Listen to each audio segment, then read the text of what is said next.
Aloha no, aloha kako. Welcome to today's show. Here's what we got coming up for you here on this Aloha Thursday.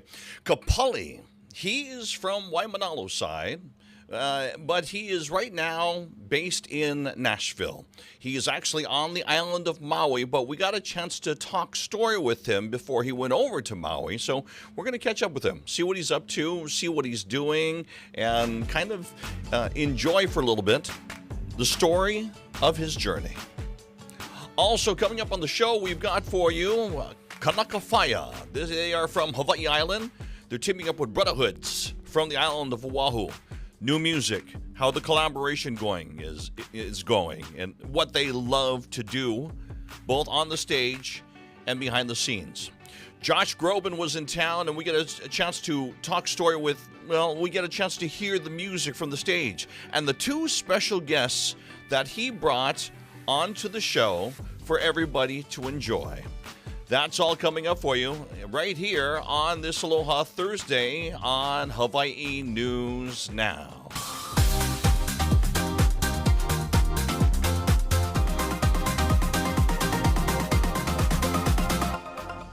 All right, good evening or good afternoon. For me, it's evening already, since we're up at 4:30 in the morning.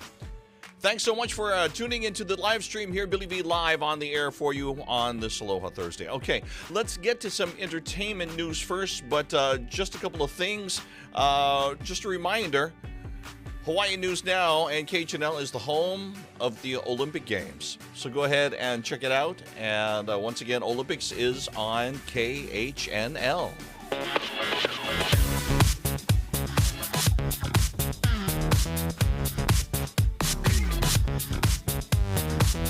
All right, entertainment news for you here on this Thursday. Let's bring that down there. Here we go. First of all, there are some things that are happening. Valentine's is around the corner. Have you made your plans yet?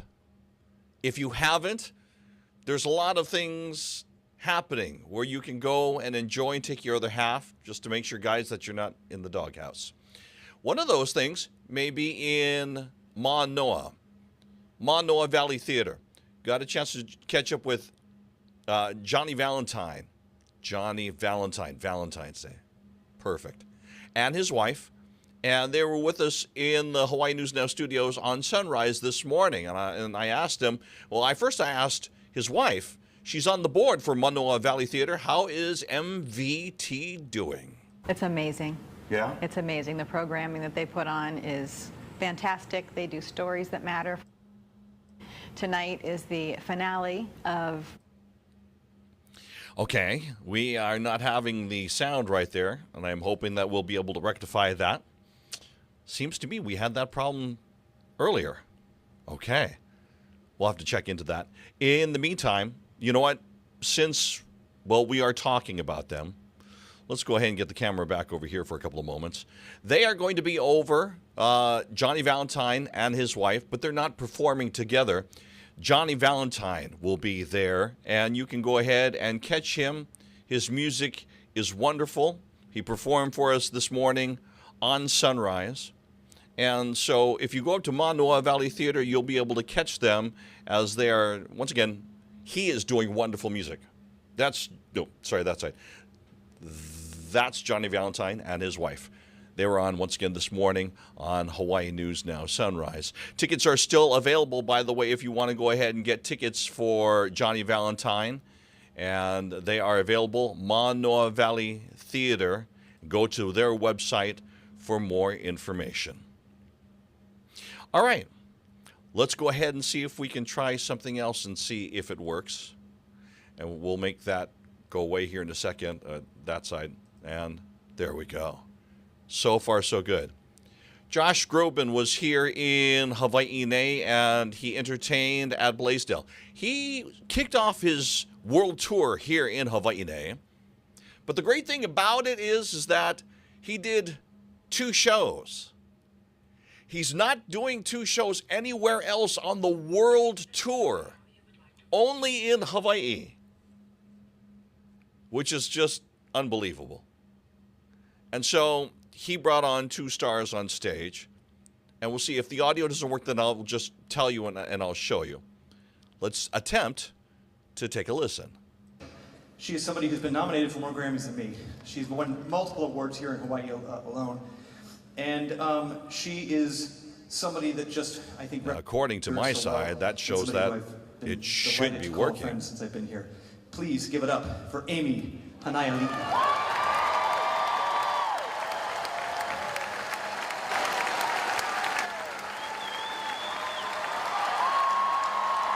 And the meters show that it's moving, but it might be only on my side and not yours. Okay, let me just talk to her. Amy Hanaiali'i was one of the guests. She came out and sang Palihua. While I'm guessing her daughter danced on the left-hand side. She had a hula dancer with her. The crowd just erupted in applause because they didn't realize that Amy was the special guest. And then, stepping on stage, coming out from semi-retirement, Keali'i Shell. Comes from the island of Maui, lives way up in the Kuahivis, pretty much does his own thing, and he likes it that way. And so what happened is he got on the stage to a roar of the crowd. He sang Kawai Punahele, and then he sang a duet with Josh Groban. When I asked you about and at times looked like that Keali'i was getting ready to shed a tear. Be able to blend voices, so and those were the special guests, special moments. Josh Groban kicking off his world tour here in Hawaii. Incredible. Congratulations to Josh Groban. He is headed off to points over in Europe and Asia. Once again, he is in the middle of his world tour. There is coming up here in the islands, during the summertime, there's going to be filming for a brand new Hawaiian teen drama. And they're doing the casting call right now. As a matter of fact, they were on Hawaiian News Now Sunrise, got the executive producers from Los Angeles, and so they told everybody what it was that they were looking for. Devin and I are producing a scripted teen drama. So if you love Euphoria or Gossip Girl or The Summer I Turned Pretty, it's like in that style. But the special thing about our project is our show is inspired by Europe's most famous teen drama series. It's one of the most innovative, most viral, most talked about TV shows. And at the heart of it, the story is about a group of young female high school students who all become friends. And it's a story about like their social relationships over their high school years. Their like crushes on the boys, the other girls at school. It's about like academic pressure. It's about social pressure. It's about like confronting your biggest fears when you're young and relying on your friends as a way to grow up and like confront the things that scare you. This story is about growing up in Oahu and what it's like. And so we want the full diversity of young people. Doesn't matter what your ethnic background is. We actually are looking for, yes, people who aspire to become actors, but if you've ever just been interested in like being in a creative project, we wanted to feel like real high school and college students are the characters within the show. It doesn't matter where in the islands they come from. We're looking for folks from Hawaii, ages 15 to 28, and open to everyone in those age ranges. Talk about the tech in this. What's new for American audiences? Yeah, absolutely. So Devin and I are building a new kind of platform where young people can watch TV shows and then talk to each other. So it's a combination of like Netflix plus your favorite social network where people talk about TV all in one place. And so the platform we're building is called Watch Club. It is on iOS. You can already download the app and play with some of our first four prototype shows. And we see this like Hawaiian teen drama as like our big like first major debut show. And by the way, microdramas like this are already well established in China and many parts of Asia. Telemundo and Disney are all exploring this space as well. I want to mention that the producers told me this is a scripted drama. It's not a reality show. Kemi Bischoff is the casting agent in Hawaii, and they're already casting now for summer filming. Kemi Bischoff casting at gmail.com.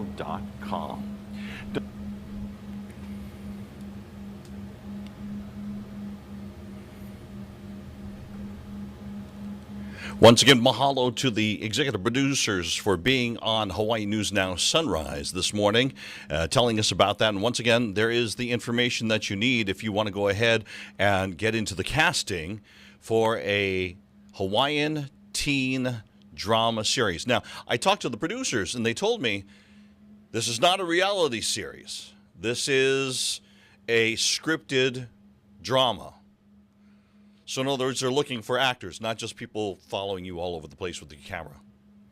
So that's good. So they're looking for young actors. So young actors, get your game up. Once again, that is casting right now. I have been told by our producers here that while I can't hear anything in the headset, there is audio on it. So I'm going to take it that you can hear everything that we're putting out here on this Aloha Thursday. Let's go ahead and get into some of the interviews that we have for you here on this Thursday.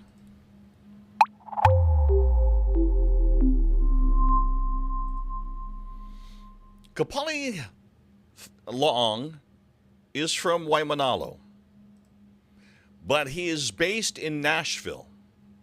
So for the past 10 years or so, he's been living the Nashville life, pushing the edge of country music there. He's out gigging. He's out getting as well known as he can, making friends, networking. This is so important in this business.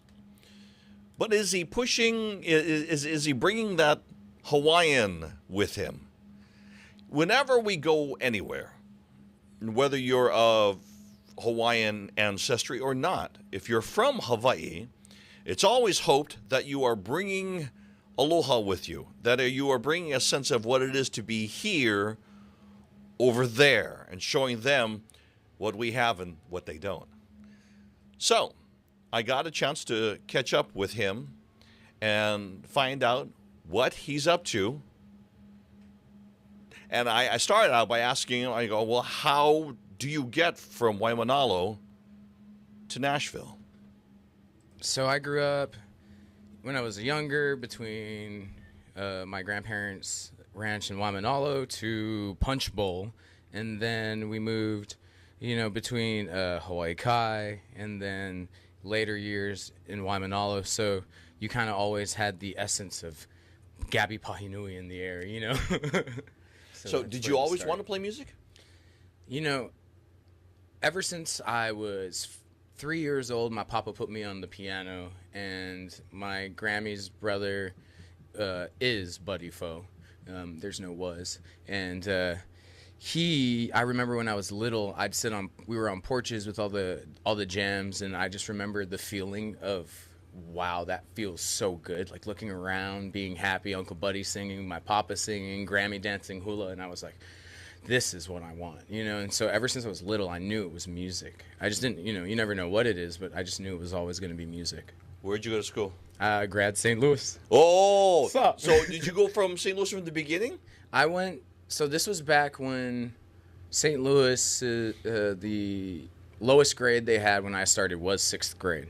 So then I started from 6 to 12. Before that, I was at Kamilawiki for 1 year, and then everything else was at KCAA to Royal School. Whoa. So okay. KCAA, Royal School, Kamilawiki, St. Louis, and then went, to California the day after I turned 18.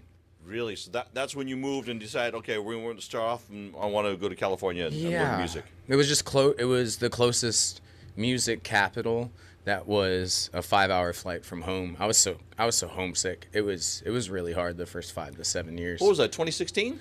No, I moved away the day in 2009. 2009.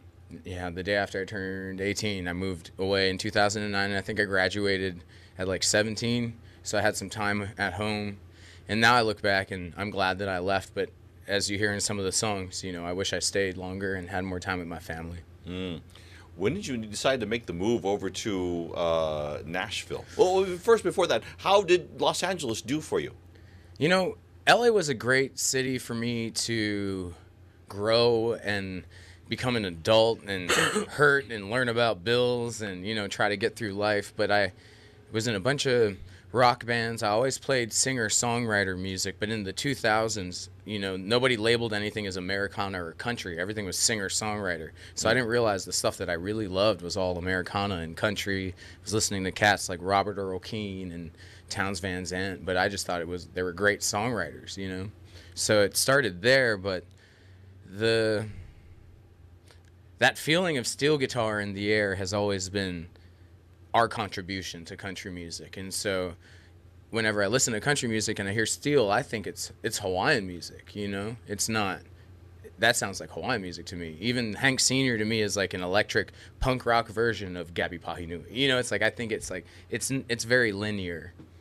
Wow. So okay, so what made you want to go to Nashville? What was the trigger? The trigger, I'd say in about 2012, I got cold emailed from Red Light Management, which is probably on my website forum, and they're like, "Hey, come in and write." I was ghostwriting for some pop artists in 2012 in a bunch of studios next to some of the biggest artists in the world, and all my songs kind of got shelved or they got taken. And so then I went back, started playing my own music after kind of that dance with the machine. And it made me realize it wasn't really about fame. It was about having longevity and working full-time in music. And so then I started touring more, booking my own shows. I played South by Southwest 6 times. Robert Earl Keen's camp saw me at South by Southwest. So then I opened for Robert Earl Keen in 2015, who was one of the artists that I really loved growing up. And he was an Americana country, like he's an Americana great. He plays the Opry. He is a Songwriter Hall of Fame. Like, he's one of the legends. And for him to give me a stamp in 2015, I almost moved to Texas then. So then and then I met my ex-wife in California. I stayed for 10 years, and then I ended up booking Stagecoach in 2023. So really the catalyst was I had all this experience in the music industry, and then I played Stagecoach, and I was on interviews with Amazon Music and XM, and they were like, "Hey, if you lived in Nashville, you probably would have made it by now," whatever that means. And so then I still didn't do it. And then Nikki Lane, I played her stage at Stagecoach. She let me crash on their spare couch at a separate house, and they took care of me so well for 6 months. And she was always like, "Hey, are you going to move here?" She let me borrow her car. I placed top 10 for Tennessee Songwriters Week out of 1,400 people, and I couldn't get to any of that without Nikki's car. Nikki and her husband Wade are some of my greatest supporters out there. So it took going there. A lot of people move to Nashville and don't know where to start. Well, for me, I had seeds in a garden planted and friends and so many. There are a bunch of Hawaiians out there too. So it was nice to have that kind of structure. So I moved to Nashville like that, as opposed to moving to Nashville without knowing what to do. So Nikki Lane just saw something in you, heard something in you, and just said, "Well, I'm going to help. I'm going to help." Yeah, I submitted. So when my grandma was sick with cancer. She was at Queens. I played the Whiskey Jam Showcase. That was my first show in Nashville. And I was playing that show. Grammy was at Queens. I went to Queens. They had COVID protocols.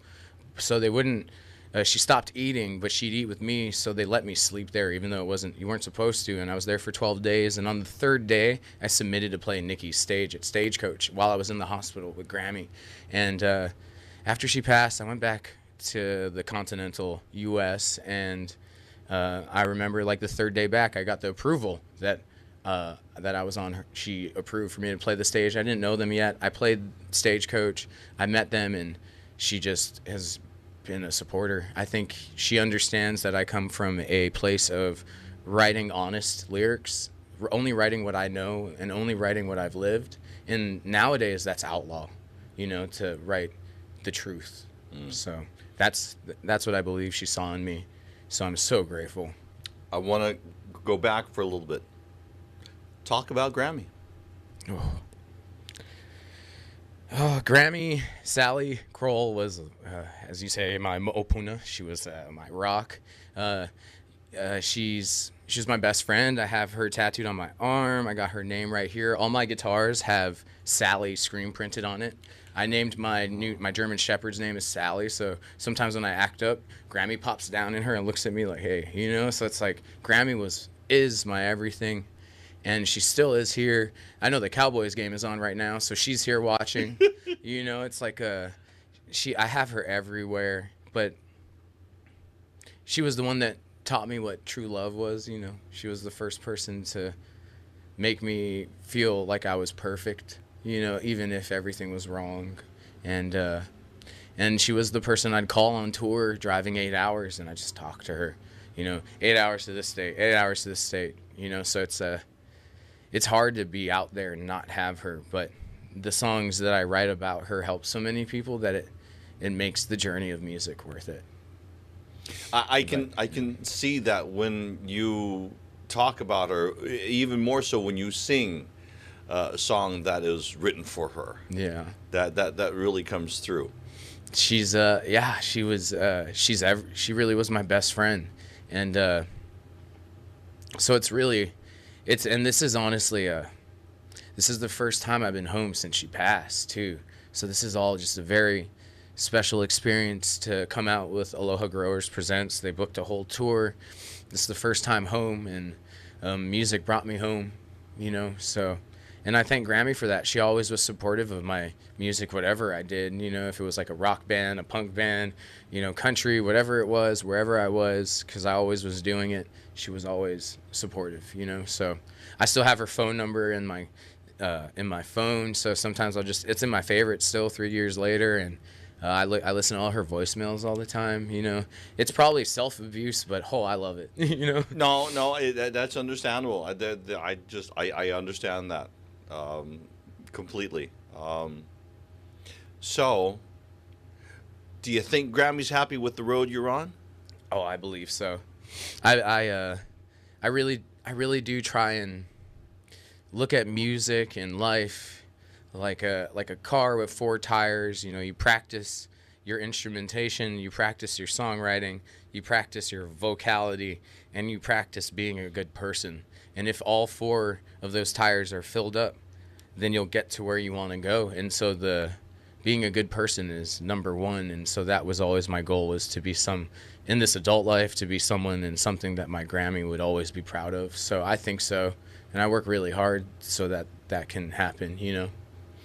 What's it like to be there in Nashville, surrounded with nothing but music? You know, it's the Country Music Center. You know, it's probably the most inspiring place in that regard, because some of my favorite songwriters are Willie Nelson and Guy Clark, Townes Van Zandt, and I know that I live in East Nashville, and I'm a part of a certain scene where that's kind of where they cut their teeth too. And I've even had some friends of Townes Van Zandt and Guy Clark. This legend singer, Janelle Mosser, came up to me after a set and was like, honey, Townes would have loved you, you know? And that's the kind of thing where I don't think that would have happened anywhere else in the world.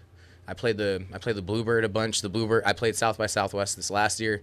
The Bluebird called me on a Monday, and they're like, hey, if you can get back to Nashville on Wednesday, we got you on the guest list to see Vince Gill and his daughter, and at the Bluebird and around. And so then I got to sit there, watch Vince, and on the guest list of the Bluebird, and meet him after. And I was supposed to play the Bluebird, I think, the week before that. And then a big artist wanted to buy the venue out, so that artist put us on the guest list. We walk in, we're sitting, and it's Ed Sheeran, Meg Maroney, David Hodges, some of the biggest songwriters, and that's what happens in that town. But the Bluebird's the second place in Nashville that I think have been the most supportive for me, because I was driving back and forth from LA 8 times a year, and I drive to LA, take care of the relationship, and then drive back to Nashville and literally drive 32 hours straight to the Bluebird stage and go up on stage and play my songs, and then have a cramp on my hands. But then the owners of the Bluebird, Elliot, some of the staff, they're all like, how come you don't live here? You belong here. Like, your songwriting belongs here. And so that's really after the Bluebird too. I was like, it's time, because I grew up here in Hawaii with my papa watching Austin City Limits on PBS, and then the Bluebird show, I think, was on TBS, you know? Yeah. And so you could see like Edwin McCain in the round, or like, and so they'd always be playing and singing those songs, you know, like I think it was like 96, 97, they had those shows, you know, the Blue in the round. So they're all dreams come true, you know? Playing the Bluebird, it was one of my best dreams, you know? You are then in every sense of living the dream right now. Absolutely. And I got that perspective when I was in the hospital with Grammy, because I always think, wow, life could be so hard right now. And despite what pilikas going around, or tornadoes, or whatever type of personal strife you got going, the perspective of understanding it could be way worse, and how lucky we are. I think of the 9-year-old me was obsessed with the guitar. The 12-year-old me was a songwriter. You know, and so the 9-year-old me gets to tour and play 8-string steel and B-bender for some of my favorite bands. I've flown out and played B-bender for Nikki Lane before now. I was touring as a piano player and guitar player for the band Carolina Lyre. And I used to use the Carolina Lyre songs as my audition songs for theater at St. Louis growing up. What? So it was That's like crazy. Years later, I became the piano player for one of my favorite bands, and then and Papa putting me on piano at first, you know, and then I had to play guitar, and then started. Chad Wolf is the singer of that band, a champion of mine, and then I moved to Nashville, and they're still really great to me. And then Nikki put me on, and now I play guitar for. I was in Acoustic Guitar Magazine as like featured next generation of Americana music, which is, you know, the bridge between roots, country, bluegrass, and blues. So Hawaiian falls under roots, but yeah, rambling. Okay, no, but what I'm seeing here is I'm seeing full circle after full circle after full circle. Things are just coming back around like crazy. And it's that Willie Nelson thing, right? I think he said, like, if you don't give up, something will happen eventually, or it comes into that regard. So for me, it was like I've lost all this time here at home with a lot of family, and so what's the point of quitting now? But then that song One More Night, and then to see how many people it helped, that was the catalyst and the relight to understand that I had a mission to bring light to the influence of Hawaiian musicians on Western music as a whole, country and blues, and help people through music. Okay. Once again, there you go. That is Long for you. And he is on the island of Maui as we speak. Maui Songwriters Festival. And he is doing his thing. By the way, a little extended conversation with him. He talked about the history of country music. And I've also talked about this with Jake Shimabukuro, about how country music and the beginnings of it, some might not agree in country music diehard, but has to Hawaii because of the steel guitar and the ukulele, Joseph Kekuku right there. So it'll be interesting to talk more story with him. I'm trying to get the two together to have lunch on me. We'll figure that out. Hey, let's talk about new music here for a couple of moments, and let's go ahead and give you a music preview. This is music that is already out, but...